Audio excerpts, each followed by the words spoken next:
Hey everyone, welcome back. It's Tapestry Leaf Lover, and we're continuing the Photo Composition Masterclass series. This is episode 7, and we're going to be covering Alex Webb today. He is a street photographer, and you know that term street photography, he doesn't really mind it as much as Gary Winogrand. I hate the term. I think it's a stupid term, street photography. I don't think it makes any, it tells you anything about a photographer or work.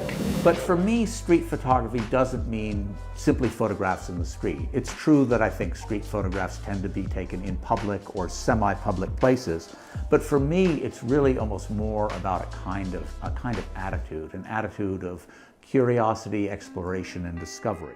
But he's got a lot of great images, and we're going to be looking at his top 3 photos, starting with more simple images and then working our way up to more complex images. And he's one of my favorite street photographers, and he's a master of organizing shapes, and he works primarily in color now. Back in the day, he used to shoot black and white, but as he ventured out through Haiti and Mexico, he noticed that the colors were able to capture a little bit more emotion, so that's why he's shooting in color now. As I worked on the border and in some other parts of the Caribbean, is that there was something missing, something about the searing light and the vibrant color of some of these places and the emotional resonance that came with them that I was missing.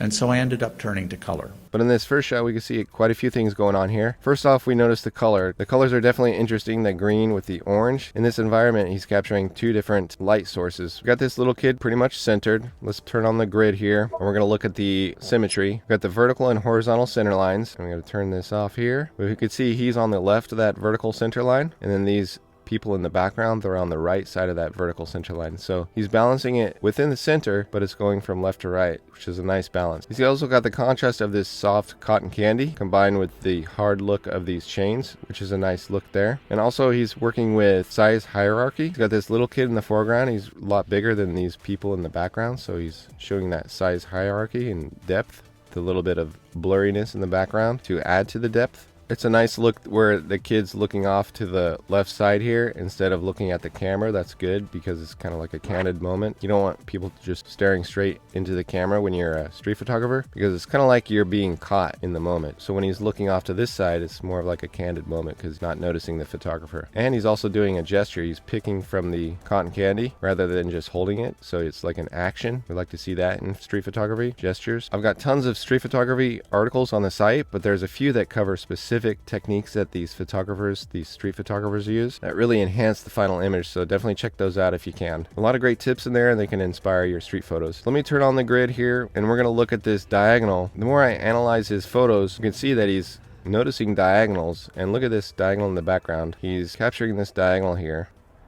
Very nice. And it just so happens that it's paralleling this diagonal. This is the reciprocal diagonal, and it's the Baroque diagonal going from lower left to upper right. So even if we just move this into place, you can see it's not perfect, but it's almost paralleling that exactly. This side is paralleling exactly right here. If you look closer.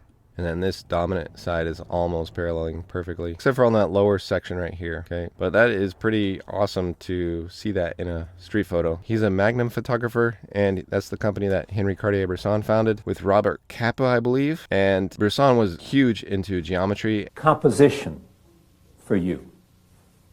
Geometry.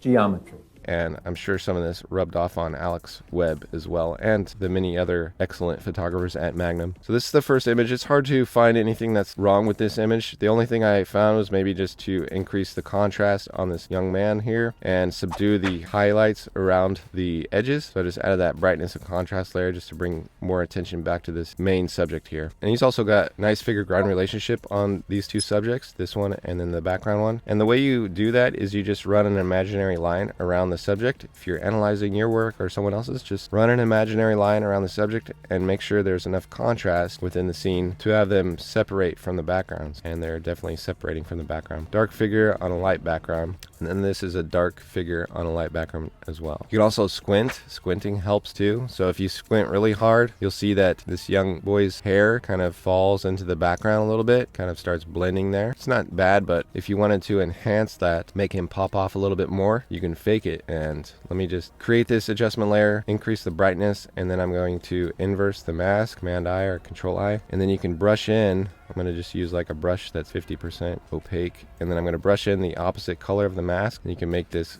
pop off a little bit more, make the background brighter just a little bit. Not too noticeable, but just enough to accentuate that figure ground relationship. You can go as much as you want there. If you need more by his head, you can just feather it out towards the edge here. Feather it out so it's darker still here, but lighter behind his head. And we can turn that on and off. You can see the difference it makes in the figure ground relationship. So just a quick little tip there. Let's move on to the next one. This one's really a complex type of photo, and he's got multiple subjects. And one technique that street photographers use a ton, and it's an excellent technique, is called separating shapes. And it's more like a complex figure ground relationship. So you've got nice figure ground relationship on all these subjects, but you're separating them as well. It's this really nice way to organize your shapes. And it takes knowledge of this technique, but also a lot of practice and skill just to analyze the scene and organize it within the viewfinder before you take the shot. Kind of like the decisive moment type of thing that Henry Cartier-Bresson used quite a bit. To me, photography is a simultaneous recognition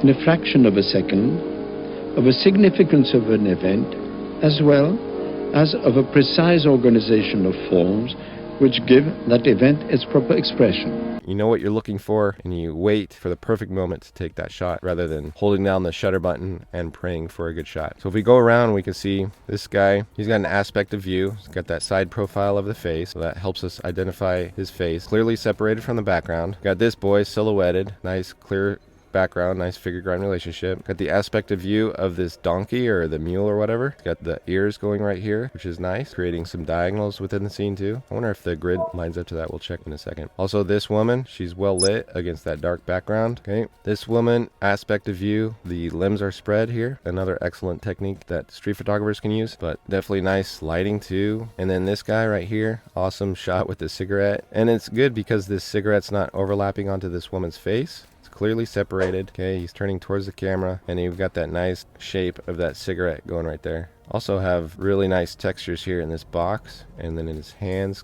Hands are kind of rough looking, and all these textures here. It's a really great image. Nice colors as well. A lot of street photographers will capture the primary colors like red, blue, and yellow. Also can include green. I always teach that color balance and harmony come with the 4 colors or hue variations of colors. So red, blue, yellow, and green, and then you have a hierarchy. So I have an article on Vincent van Gogh where I analyze his paintings and discuss how there can be a completed color balance and harmony within each painting, or in this case, photo. So let's add the grid on there. Again, it's hard to find mistakes in his images. Just street photography, you gotta be a little more lenient on edge flicker and things like that, since you can't control the environment like a fashion photographer. Like, you don't have a seamless background that's just ready, and it's a lot more difficult actually, in my opinion. So let's put on the grid, and I thought it was amazing to see that this woman's arm is locking in here, right here, okay, and it's locking in here. Her arm is pretty much paralleling this diagonal. With street photography and photography in general, compared to painting or drawing, it's a little bit tougher to parallel it exactly, but in this case it's pretty good. Also, it's really interesting that this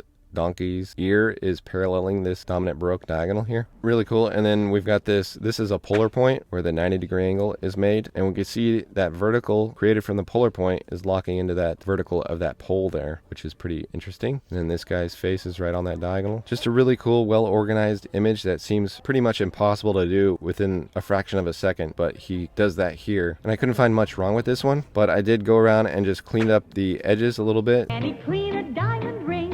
Mr. Clean cleans anything. Like this right here. Got the edge flicker there on the wrist, the highlight of the wrist. Also over here on the left, the highlight there. And then up here, just a little bit of edge flicker here. So I just colored it in.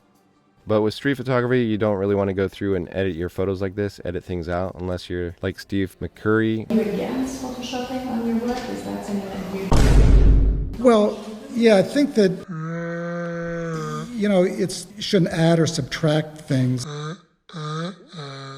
I think that Photoshop is a tool to color correct and to do various sharpening and whatnot. I always talk about him because he got busted photoshopping some of his images, and he's also a Magnum photographer, really excellent photographer, but he got caught with a couple of his images where he photoshopped some things out or left some things in which were partially photoshopped, but it's up to you as a photographer. My street photography, I will go through and try and not crop it, and I'll also not edit things out, but I will go through and subdue things if I need to. It just depends. But with street photography, I just try to keep it all authentic. Now with travel photography, it's a little bit different. I'll edit things out and I'll clean things up and make it presentable like a nice travel photo, but the lines blur a little bit, but I try to keep street photography really authentic. And you can see a ton of my street photos from Hawaii in the photo composition and design book. Pretty much all of my street photos that were taken with film. So check that out if you can. A lot of great shots in there. So let's move on to this last one. This is another really complex photo with multiple subjects. And Alex Webb talks about shooting a lot of intuitive shots with a lot of intuition. My photography certainly is very intuitive. I mean, I kind of smell the possibility of a photograph. I'll come into a situation and something draws me in. It might be a particular group of people, it might be a juxtaposition of elements, an intriguing shaft of light, some kind of splash of color. And, you know, as I look through the lens, you know, I sort of feel all these different elements simultaneously. But intuition has to be fed by past experience, and if that past experience isn't quality knowledge, then your photos won't be remarkable like this.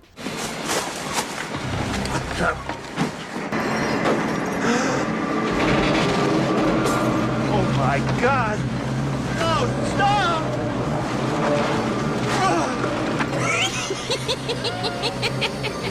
You have to educate yourself, especially with composition. Educate yourself with composition techniques. You'll know what to look for. Analyze your work constantly. Analyze the work of other photographers constantly. And you'll start to build that intuition. And that's what I call muscle memory. I don't call it intuition, because everything that you've learned, everything that you've studied, it goes into developing that muscle memory. So you know what to look for. The brain knows what to look for. But I don't refer to it as intuition, because that can be misconstrued to be interpreted in different ways, like being spiritual or like magical or mystical. For whatever reasons, Ray, call it fate, call it luck, call it karma. So I just call it muscle memory because you're just referring to your past experience and your knowledge. So that's what he's doing here. He knows what he's looking for. He's probably analyzed his photos as well as many others, and he's probably gotten great feedback from the photographers at Magnum and the people that curate his work. So they just tell him, like, this is an excellent shot. When you've got these people separated like this and they're clearly identified, this works in an image. So he learns that and he continues to do it. So we've got this boy separated, this boy. Of course, if this boy's leg was a little bit further over here, that'd be even better. But street photography, this is excellent. So we've got this guy separated, this boy,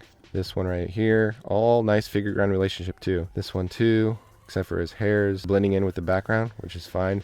And then we've got this lady separated too. So it's just super complex and excellent. He's capturing the motion blur of this ball spinning on this kid's hand, which is awesome. And we'll turn on the grid and we'll see that this arm is paralleling this diagonal right here. You can see the polar point right here. Drop that vertical, and he's aligning these people on that vertical. Now he shoots with a Leica rangefinder. I think that's what he started with, and he just stuck with it. But Leica rangefinder, so he's looking through the rangefinder. He's not using an LCD. I basically see myself at heart as a street photographer, and I like the sense of the sort of the public space of the street, and one wanders through it photographing. You can practice and you can visualize these diagonals. All you got to do is study the grid and think, okay, here's the center, and the diagonal is just off the center just a little bit, and it runs to the corner. That's your diagonal. And then the other diagonal runs from corner to corner. Pretty simple. So if you're aligning a diagonal that's from your corner, and then it's just off to the right of that center line, that's your reciprocal diagonal, and it works for both sides. So you can practice and visualize the grid within your viewfinder if you're just using a rangefinder or viewfinder, and you can achieve these kind of things with